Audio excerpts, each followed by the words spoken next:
Hey, what up? I'm back again. Today is 2 o'clock in the morning on what day is it today? On the 8th, but we're doing a vlog for yesterday on the 7th. Oh, you haven't been to Friday. So what is that? 358 days remaining from that day. And I'm on the next day as well. So what to reminisce about the day before? Oh my god. Just a lot of work, man. Just a whole bunch of work. I don't know what to say. Didn't really get up too much. I did work and I wanted to do more work later at night because the holidays are coming soon and I'm just a bit behind and I know I have to pass my work onto my teams and I don't want to give them the burden of having so much work. Because not only do they have already so much work to catch up on their work that they've missed out on when they took their leave, but then having to burden themselves over my files would be tricky. So I don't want to do that. So I have the weekend, is what I'm telling myself to go through and do it, which I will. But it doesn't help when you're at. I mean, like I'm sleeping at 2 or 3 o'clock in the morning, anyways, and then waking up at 9. So, but I do want to sleep in tomorrow. But rather than spending my time doing what I usually do, I'm going to spend my time catching up with work. Um, I think there's a lot to do, but if I actually think about how much there is to do, it's actually not, and I can easily get through it. I just spend like 4 hours in a day just going through it. No, I just try to pace myself and actually go through. But that's tomorrow. Let's come back and try to reminisce on what I did on the Friday. Other than work, I got off work. I actually ended up investing like a couple more hundred ADA into the Makosi project and just getting more involved in NFT space, spreading my love and my knowledge to my friends, trying to sort of give perspective in terms of my strategy and my thoughts and how I research. I think it's always successful to see their excitement and their excitement being fueled into some sort of action and so on. But it's really interesting to see how far they would go. Um, because like in terms of the thought of how you how do I say this, the thought of how you, well, not just thought, but you need to conceptualize how to engage somebody into something that they're willing or wanting to do, and that is, like, doing all these things is great, but what's in it for them, you know? And to me, I've always sort of framed it in a way that, this can change your life. It's something that can help you in some way, some form, like making secondary income or trying to understand the concept. And the really interesting thing about NFTs in this space is that it's kind of like the way that I've conceptualized it, and sort of I conceptualize it as NFT as its own separate identity, or its own concept. But when I was reviewing that concept, it's actually like a house, right? And let me explain to you on that idea. So NFTs not only are art, but the base format or the base concept of the art itself can be used like a property, right? Or in this case, like a house. But the unique thing about NFTs is that it has way more use value, or the potential to have more use value, than a house. Let me explain the concept, okay? This is going to be a long video. I don't know how to turn this into a rant, but I want to explain my concept for people who watch this and sort of help them understand my idea and also reflect on how I explain things, and perhaps maybe little gaps here and there that I can sort of think deeper in. So the way that a house works as a property is that you have money, which is your fiat dollar, which is, and here's Australian dollar, or it's the US dollar. And then you transfer the value of the money, which is an asset, to a house, right? And the cool thing about it is that it's a stable, it's a fixed amount of sum traded for a property, right? And that is a house. The cool thing that you can do with money is trade it for such a thing as a property. And a reason why you might want to do that is that the property itself may increase in value, whereas if you were to hold the fixed amount of cash, it can, but it doesn't. The rate of growth in terms of the value of that money, the sum of that money, the fixed pool of money that you have. Okay, so let me sort of explain it, because it's really hard to conceptualize, like, or to understand a concept through verbal, and I find that really hard. And if you um listen to my speech patterns and how I actually talk, you'll start to realize that the way that I describe things is a bit more complicated and doesn't really add up, and it's a bit broken and a bit choppy. And I find that it's way more easier to draw. Like, it's way more easier. Like, I'm a visualizer. I'm not like a verbal person that can translate verbally, understand the concept very, like, I can understand it, right? But I need to have visualized it in my head first, understood the concept, and then when I hear it, I'm like, oh, that translates to this meaning, right? That's how my brain works. But let me sort of start again. So, say you have a bag of money, right? A bag of $100,000 in this example. This bag of $100,000, it's fixed at $100,000. So imagine 100,000 coins, because one coin equals $1, right? This fixed bag of 100,000 coins, valued at $100,000, will take so many years to increase in value, because its rate of growth is determined by the economic influences in the dollar, right? So we all know that the dollar value goes up and it goes down, but it only goes up and down every few cents in a year, right? We're talking like 1, 2 cents, 3 cents a year compared to the other dollars out there. Like the Oz dollar at the moment at its highest was like 76 cents. $1 USD is 76 cents. And over the years, it's gotten weaker. So $1 USD is now like 70 cents or 72 cents, right? Over like 5 years. So its value in terms of growth is really slow over the years. But if you were to transfer by exchanging that bag of 100,000 coins or $1,000 into a property, say like a house or an art, depending on the demand of that property, it has the potential to increase in value at a faster rate than the bag of $100,000 or 100,000 coins. In this way, right, you can actually exponentially increase or exponentially decrease, depending on demand, the value once you sell it, and if you can sell it. Okay, that's why demand is really important. And that's the base concept of the NFT and its resemblance to property, because it essentially is property, right? It's valid, and these sort of things can be done to this day, with things like such as phones and other miscellaneous things like technology, computers, things like that can definitely be increased in value depending on what it is.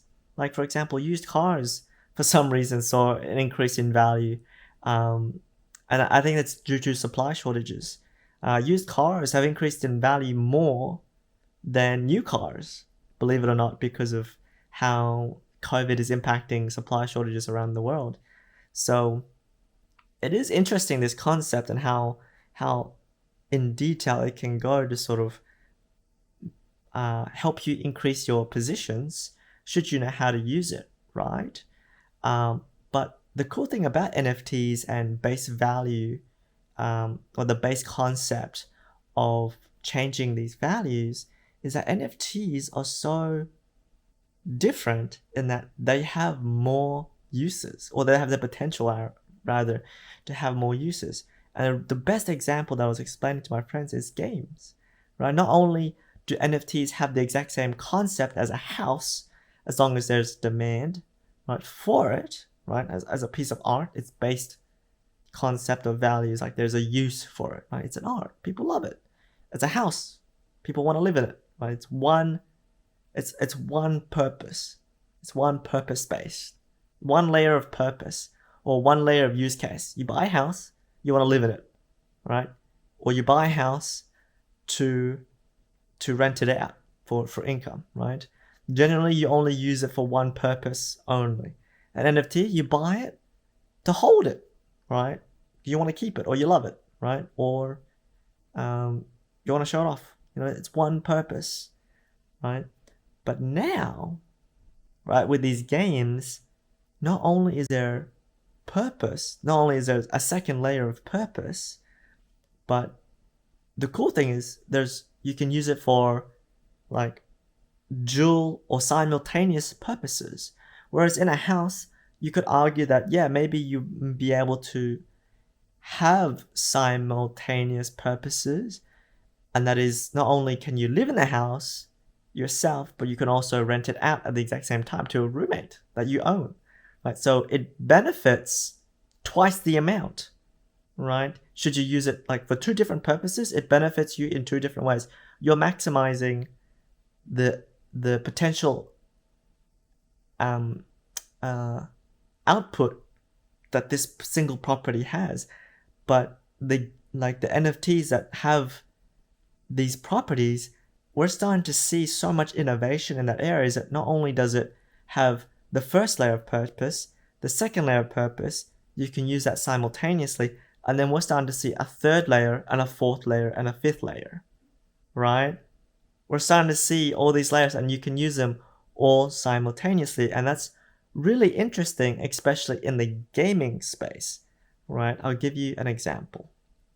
Okay, so as an NFT, right, layer one purpose would be to hold it or to exchange it for value. Like you have a house, you live in it, or you sell it, or you rent it, right? So NFT, you hold it, right? Second layer of value is that you can what was I gonna say? You can rent it out, right? You can rent it out depending on its functionality. You can rent it out, but we're starting to see as a third layer of opportunity that you can stake its value, or the NFT, and earn passive income, right? And then the fourth NFT is that depending on the project, okay, you may be rewarded by just holding that NFT as exclusive benefits, right? Kind of like when you buy a house or buy an investment property, right? You have to pay tax to hold it depending on the circumstances and the land value and where it's at, right? Or like if you buy an investment property and it's like a unit, you have to pay strata, right? But this is in the reverse, in that the company or the project pays you instead of you pay them, right? Which is like the fourth benefit. And these can be done, or these can all be benefited simultaneously, right? And then trying to come up with the fifth one. Oh yeah, the fifth one, there's actual use cases in, say, for a game where in the Makosi game, you can use two properties or two NFTs in this example to breed a third property or a third NFT, right? So there are 5 layers of use cases that all benefit you in some way or some form, whereas in the traditional world, where a value of like an art piece, like an actual art, you can't really do that unless you own a piece of art and then you rent it to like to a museum. But museums don't do that. Museums own the art. It's like usually a form of like company or enterprise or some organization that tries to hold or keep this piece of art for longevity, right? There's usually like no privatized owners who want to showcase, and then receive rent from it. You can make it into a business, I guess, right? But that's still only layer 2. That's like the equivalent of getting rent from it if you're using it as a business to like you pay somebody and they come to see your artwork displayed, right? It's a business. So not only do you own it, but you're using it as layer 2, but we're talking about 5 different layers all in one, right? It's kind of like the same tradition as owning a house, but not only having the sentimental value of owning it and perhaps living in it, but also renting it. There's 2 simultaneous layers that you can benefit at the exact same time, right? But this is 5 layers, and this is just the beginning. I think there's definitely going to be way more use cases and purposes in this space, and that's why I think people are really like trying to understand that this is something that is quite innovative. And the cooler part there is that governments around the world have yet to realize and actually fully understand these concepts.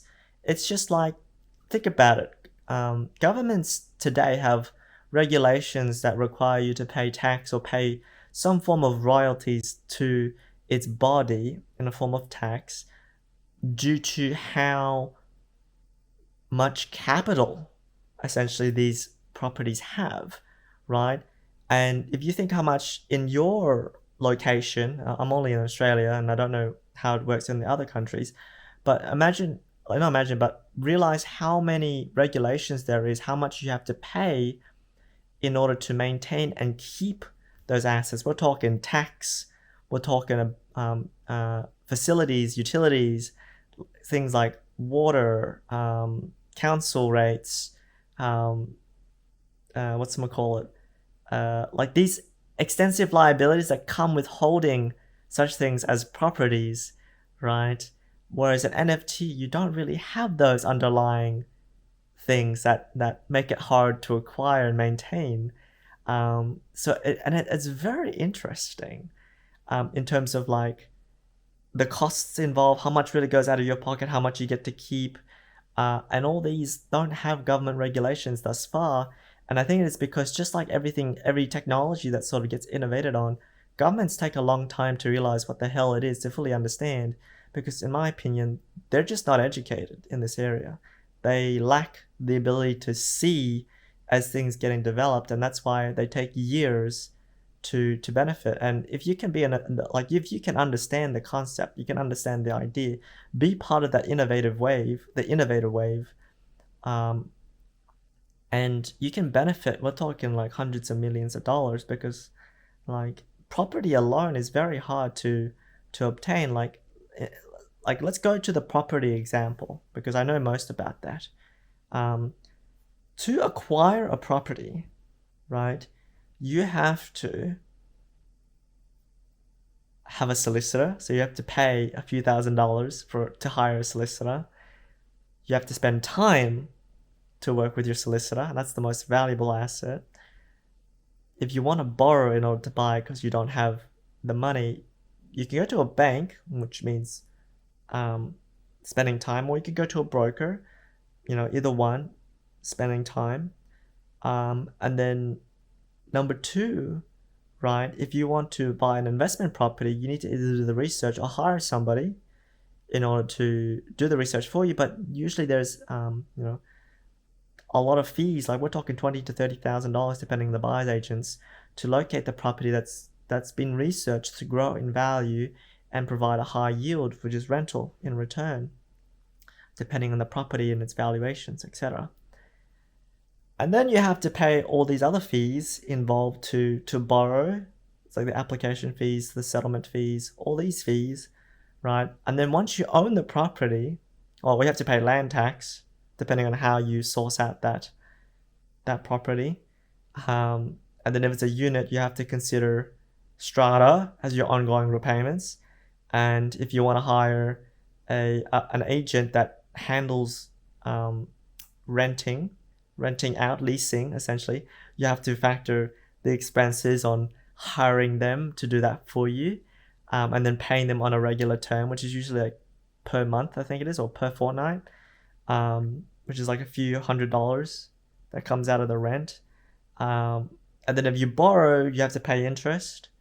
And And then you have to pay accounting fees because you have to have an account if you're buying investment properties. Um, and then you have to factor in council rates, and then you have to factor in repairs should the tenants do damages, and then you have to factor in water rates. What else is there? Other fees here and there, like inspection fees, valuation fees, maintenance fees. There is a lot that goes in that essentially act as a restriction just so that you can benefit from those two layers, right?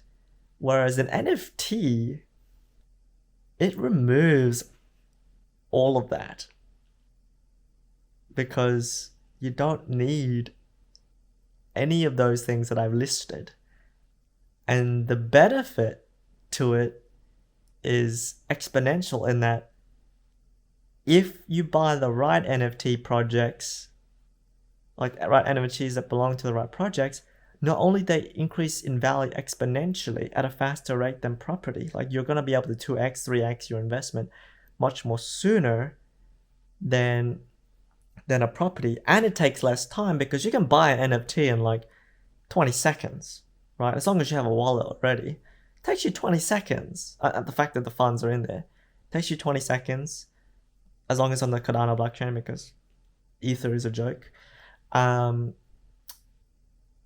20 seconds. Whereas like the application process to getting a loan to buy a house in this example takes like 6 weeks. And then to get an application, that's approval for you to buy.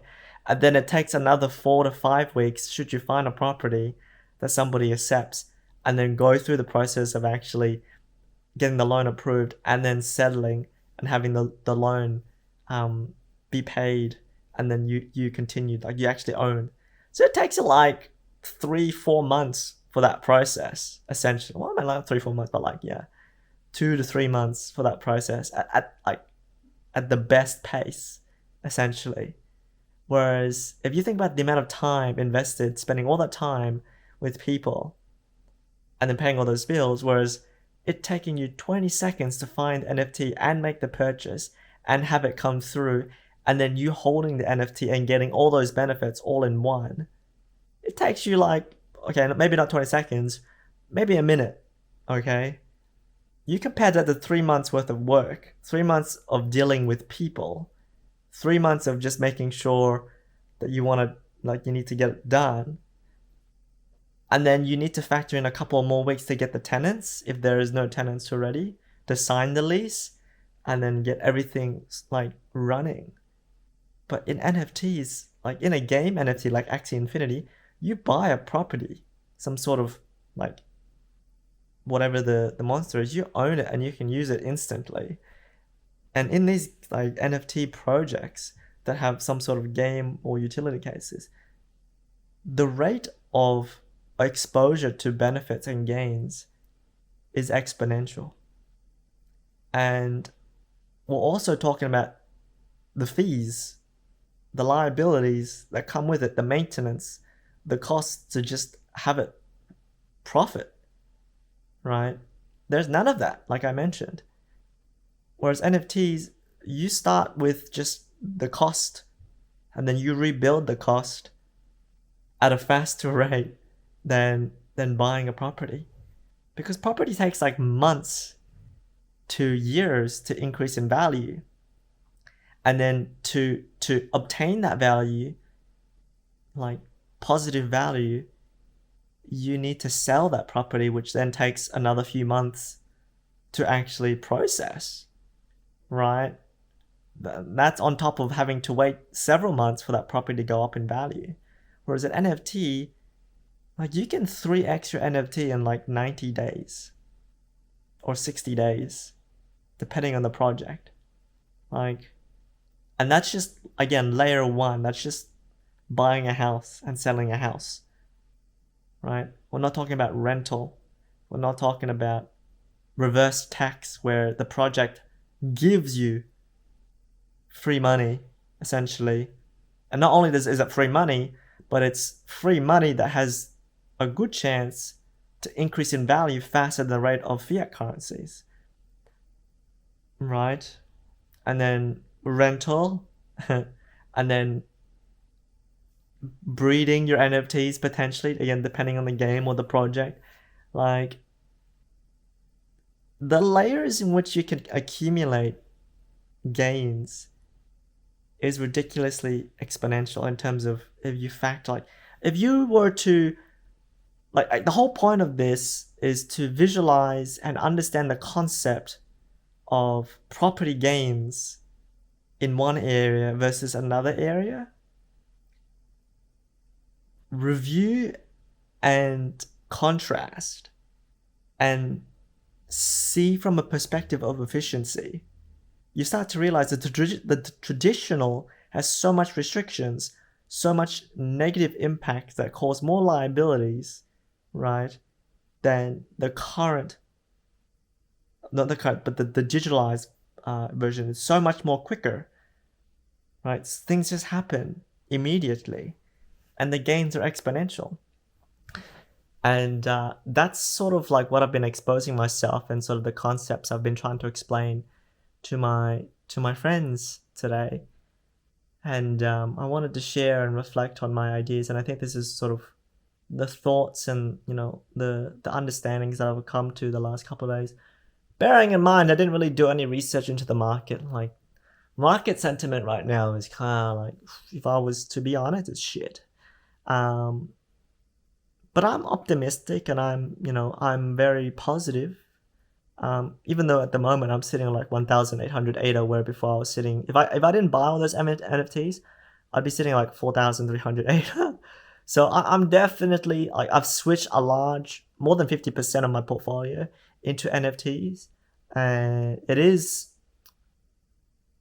risk because the project itself isn't fully established. It is very vague and is very early on.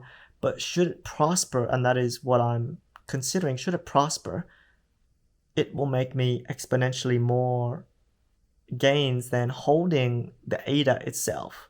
And there is, fallback plans should I become aware enough that the project isn't going the way that I envisioned it. I could try to flip those NFTs relatively quickly, as long as the floor price continues to rise, which it has over the last 2 months. And yeah, so that's what I've sort of been doing. Oddly enough, I purchased another NFT today for like 300. I really like this NFT. Same project, Makosi, but I'm listing it for sale as the second one I've listed on sale for about 2,495 ADA, which should it sell, kind of wish it does sell and kind of wish it doesn't, but should it sell, and there's a good chance it may, but also there's a good chance it may not, because it's relatively high price, but its rarity properties are there, and as we see demand, there's a good chance it may sell. But should it sell, I've essentially made whatever I've invested in NFTs back in one flip, which means that the NFTs that I've converted my ADA assets into, I actually get that back into my wallet, and more actually. And I would have gotten those NFTs that I did at no cost to me, which definitely would be the best way to go, I think, in terms of risk management. But I'm still very, I believe in this NFT. I'm not bullish, because for me to be bullish, I need to be confident. But I am I believe in it. And it's definitely less, part of it is emotional, but I'm trying to remove the emotional thought and think logically, where is this project going? And it's hard because and this is sort of my feedback, should it ever go to, the people who are making the game, that is the lack of clarity, the lack of commitment, the lack of foresight. And I think if they really want to draw big investors early on, they need to start putting a lot more foundation, a lot more groundwork into the game, because the people who are investing right now are the people that have my kind of mindsets, who have cash flying around. They're young, I reckon, and they're they're not just young, but they're the people who have assets that are able to be used in risk, where should they fail and make a loss, that's fine. But if you want to draw in the large pool of assets, you need to find a way to communicate a perspective whereby it illustrates or demonstrates a foundation where there is security, where it is like there is a reason for commitment. There is strong commitment from your end and their end that this is going to work, you know? And I think that that's the thing that I'm not seeing.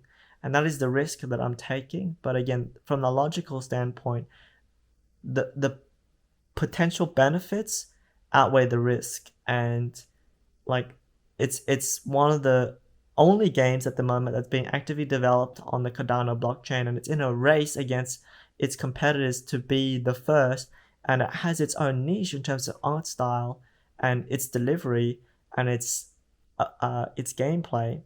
And I think it will definitely, and the positive thing about being on the Cardano blockchain is like the cost to entry and the expenses to make a gain is so much less than its competitors on other blockchains, which will blow it out of the water should they execute it perfectly. Now, I say this about almost everything that comes into my way. Like, I see all these great games, because I'm a gamer. I see all these great games with great studios, and I envision them, you know, if they made such a great product from before that eludes me to believe in them, I would assume that logically they would innovate and make a better product on their sequel, right? But every time I think of something of anything like that, I've always been disappointed, and I think it's just like, how did they go? How did they get it wrong? And a good example of that is like CD Projekt Red's Witcher 3 to Cyberpunk. Like, how did you get this wrong? Like, you made such a great masterpiece, and then you made this. Like, how did you go from that to this in 10 years? Like, it doesn't make sense. It just doesn't make sense. Like, how did you, like, how? And there's many games that do this as well. So I know that understanding this nature of me thinking too positive or being too optimistic, or perhaps potentially being biased to what too good it can be, I chase after something that may not exist. And again, because I'm young and because I have things to risk and things to lose, I'm taking those risks for the rewards. And these are the kind of mindsets that right now are actually investing into the project. And I think it could be done better.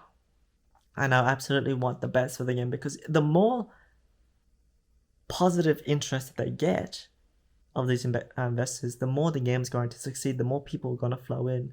But bear in mind, it is a new blockchain, and people are, you know, when things are new, it takes people a while to actually try it out, get the feet in the water, actually get comfortable,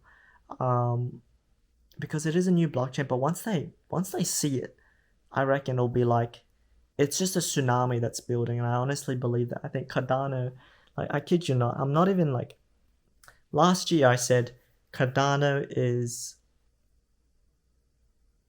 the next big thing, the next big investment. You know, I said that, you know, with SHIB, and, you know, I was definitely wrong some areas, but SHIB definitely bounced back, and it definitely made, it didn't go to the price point of 1 cent, but I already told myself that, you know, 1 cent is definitely achievable, but not right now, not in like 6 months, not in like 12 months, right? It's like in years to come. And then logically looking at it now, still possible, definitely a chance, but years to come. And I think in terms of gains right now and security over those gains, like, Cardano definitely looks poised to be in that position. I said that back in like November, August, September, right? And everything that I've said about Cardano, besides its ability to grow, I wanted to see like 6x in like January. It doesn't look like that's gonna happen anymore, because Buttcoin decided to be a buttcoin.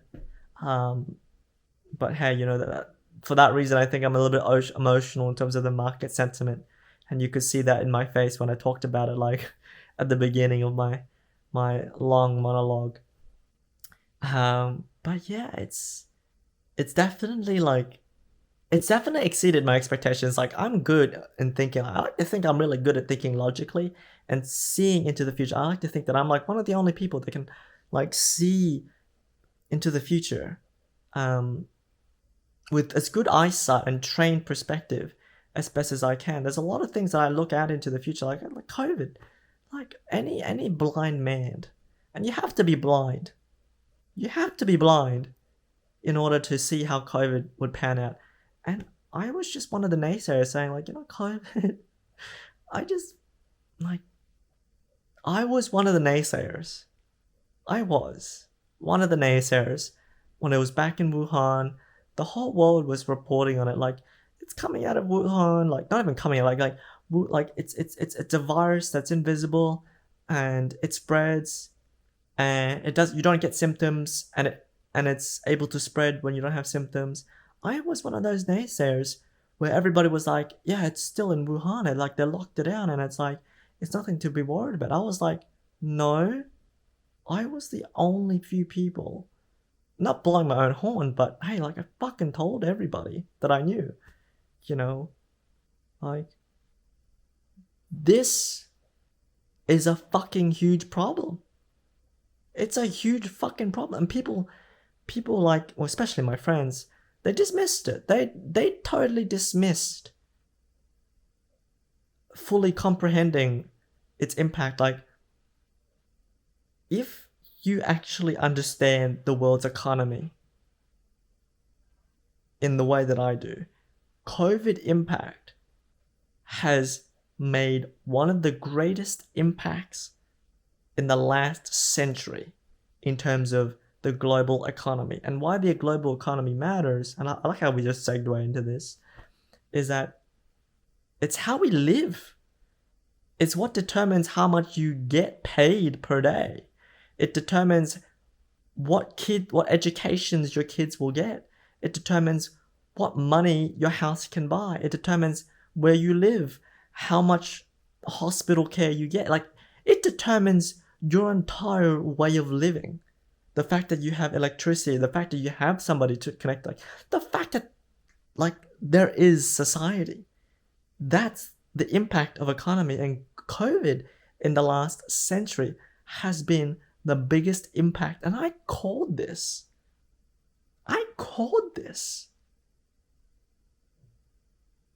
Like, when it was still in Wuhan. Like, I didn't say like this is, going to be the biggest. I didn't know it was going to be the biggest.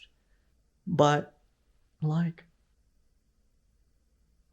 I said that this was going to be huge. And in the exact same way, Cardano, I said, is going to be the next big thing. And just like COVID, I think everybody is underestimating how big of a waves like Cardano is. Like, if you use the Cardano blockchain right now versus Ether, you will never go back. You just won't. As long as it continues to be the way that it is, and Ether continues to struggle in the way that it does. And with Hydra, literally, not around the corner, but sometime within this year, Cardano is not an earthquake. It is the tsunami that conquers the world above the earth. Like, Cardano is the earth shaking right now. It's shaking. Like, listen to me, and don't just listen, but understand, and then use this knowledge. It's the only way that you can test yourself and verify yourself that you truly understand the concept. Cardano, at this moment in time, it is just a tremor.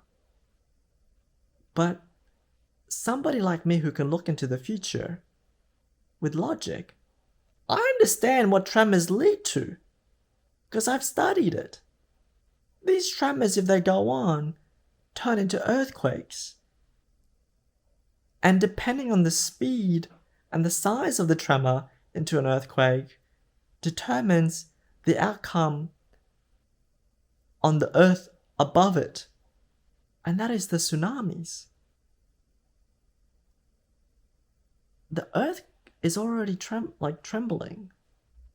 It's only a matter of time before the wave starts going. And then the wave travels and it builds momentum into a tsunami. And when it crashes into civilization, people will remember it. And you either get ready to take advantage of the tsunami or you get washed away. And I kid you not, I'm surprised. Like, I already thought that Cardano was definitely going to be big, but just like COVID, I underestimate how big Cardano is going to be. And it's fueled by the best storm there is. Like, if you think about everything that's happening, the NFT space, the gaming NFT space, all the utilities coming into the Cardano blockchain, it's huge. It's huge. And, you know, my sentiment going into this year is like, I knew that Cardano was going to be big, and I started on a layer 1 profitability basis where I wanted to buy as much ADA as possible and then hold that for that to exponentially increase. But now it's come to the point in the game where, after doing so much research, I'm trying to benefit as much as I can by utilizing purpose and functionality within the Cardano blockchain, such as NFTs, to increase my position and expose to myself to more gains. And I think to anybody who really wants to learn and become like the first generation of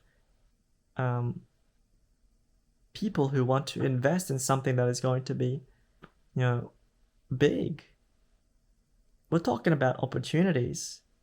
Like, these opportunities come and go once in a lifetime, and the best thing about it is, like, it's right there in front of everyone's eyes.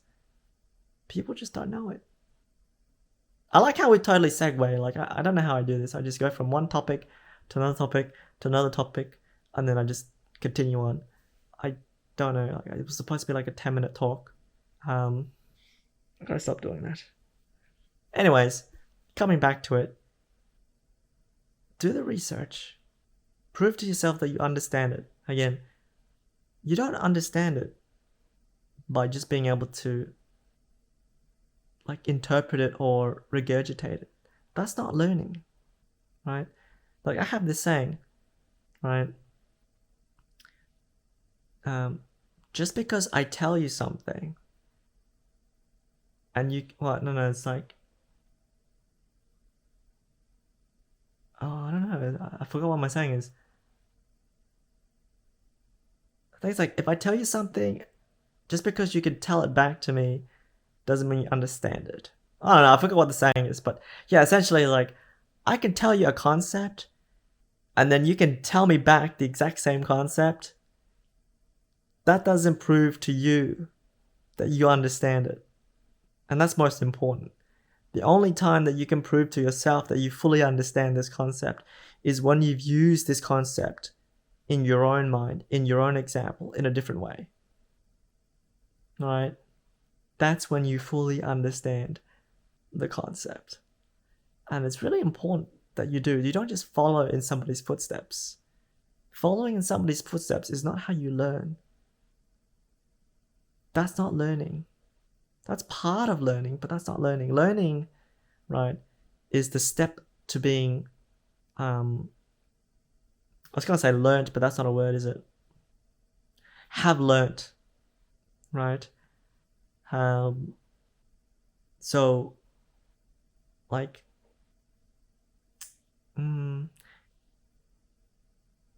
it's kind of like, okay, if you think learning,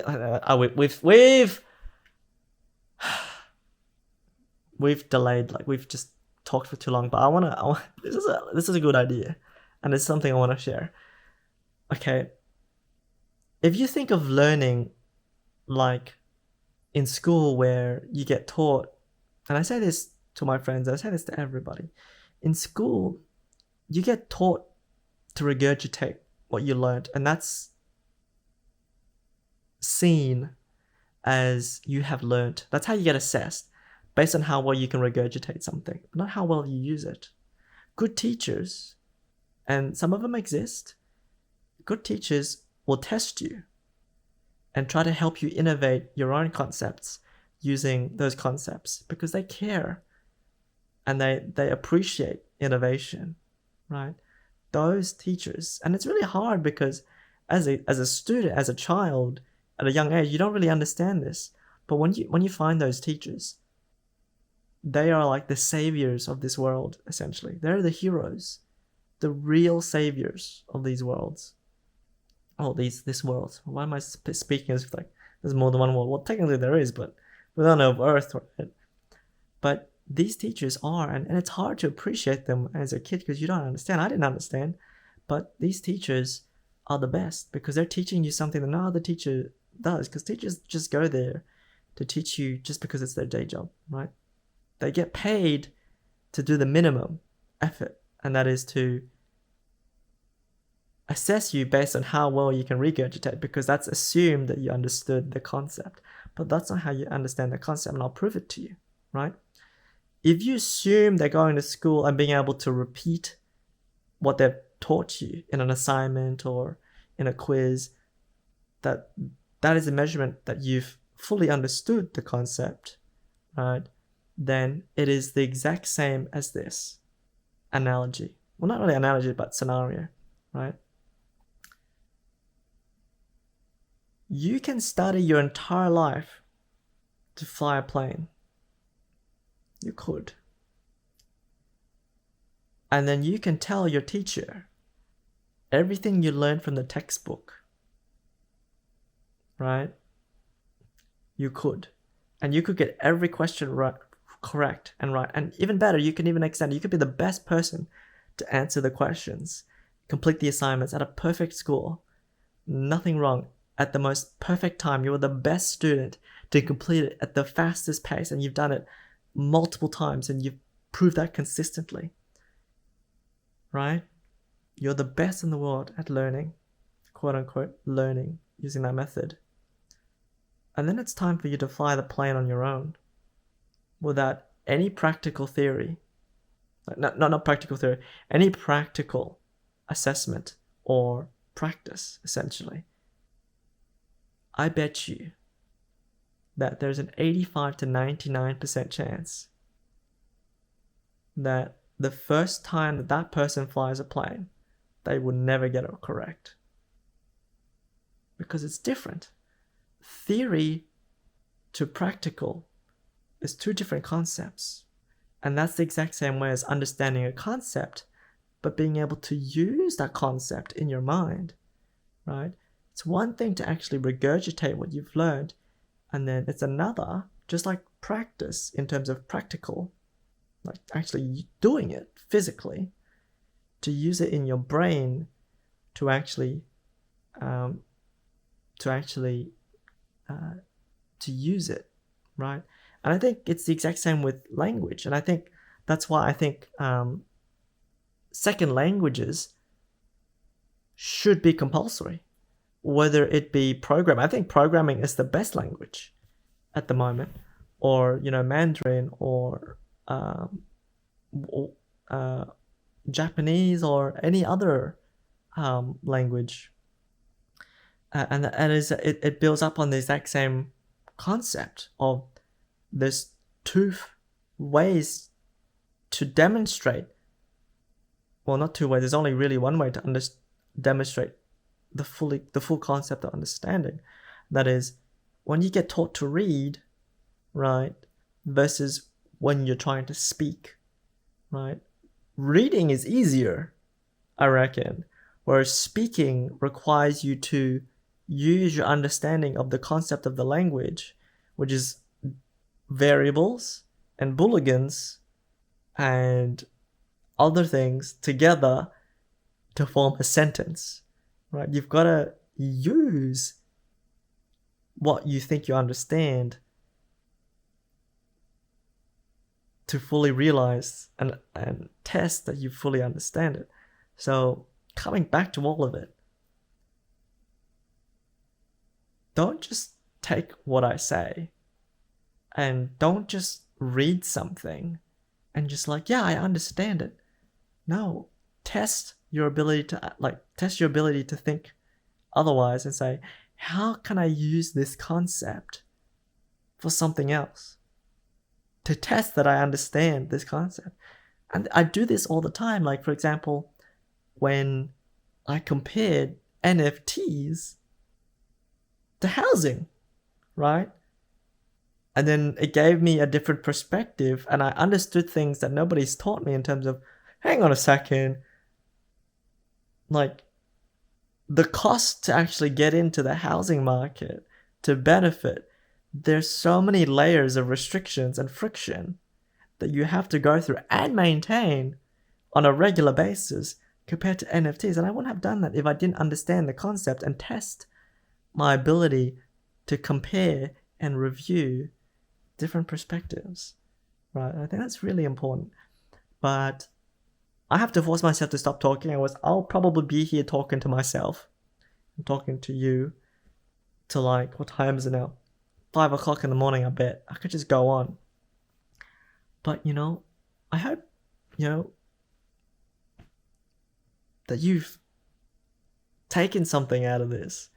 And if you have a young mind, don't just read, don't just see an opinion and just accept it for what it is. Ask the questions yourself. And that's what I did when I was a kid. I'm going off on a tangent again, but I want to close it off on this. I'm not going to talk anymore, okay? Stop thinking. I'm going to close it off on this, and that is,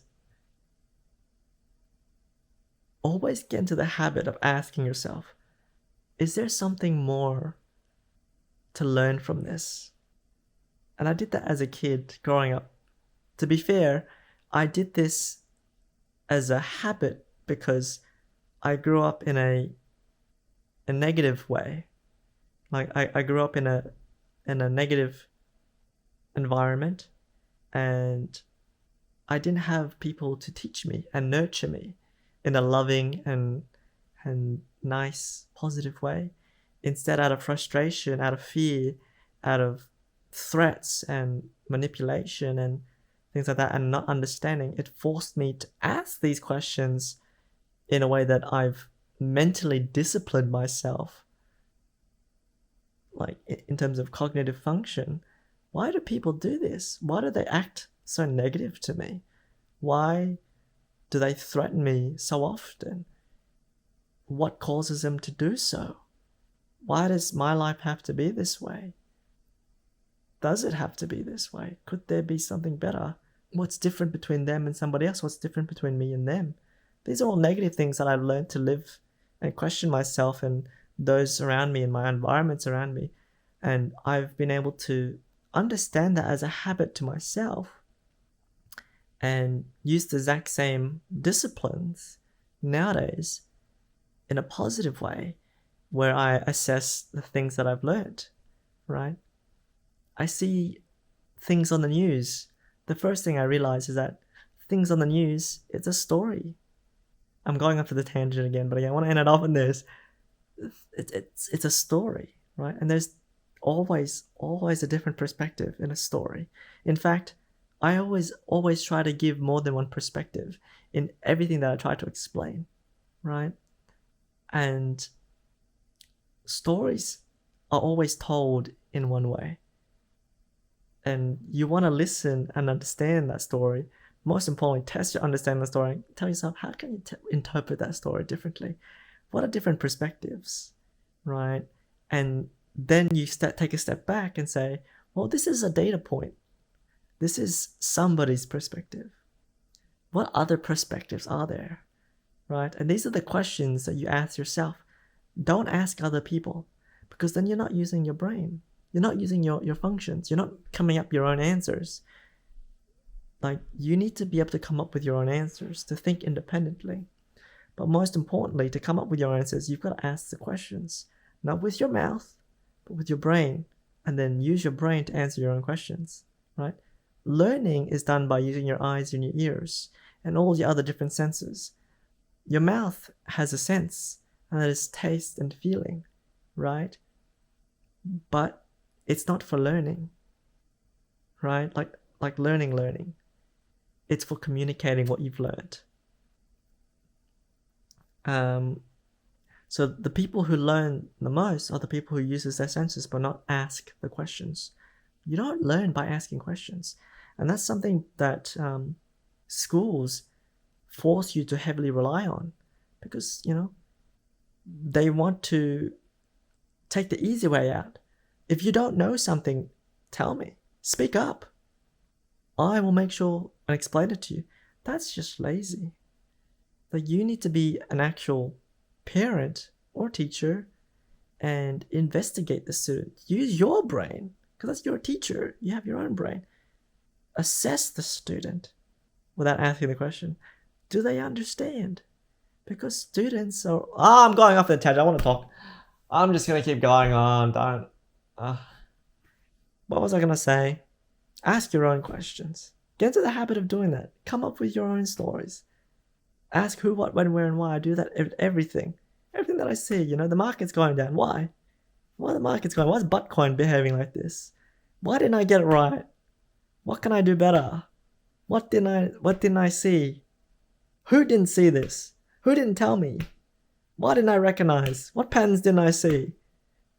Like, what can I do at this point in time? How can I benefit? All these questions, I keep asking these questions constantly when I see data. And then you have to see everything you see as data. Information, opinions, they're not opinions. Think of it as data. Something for you to assess. Because that's how you learn. Right? Anyways.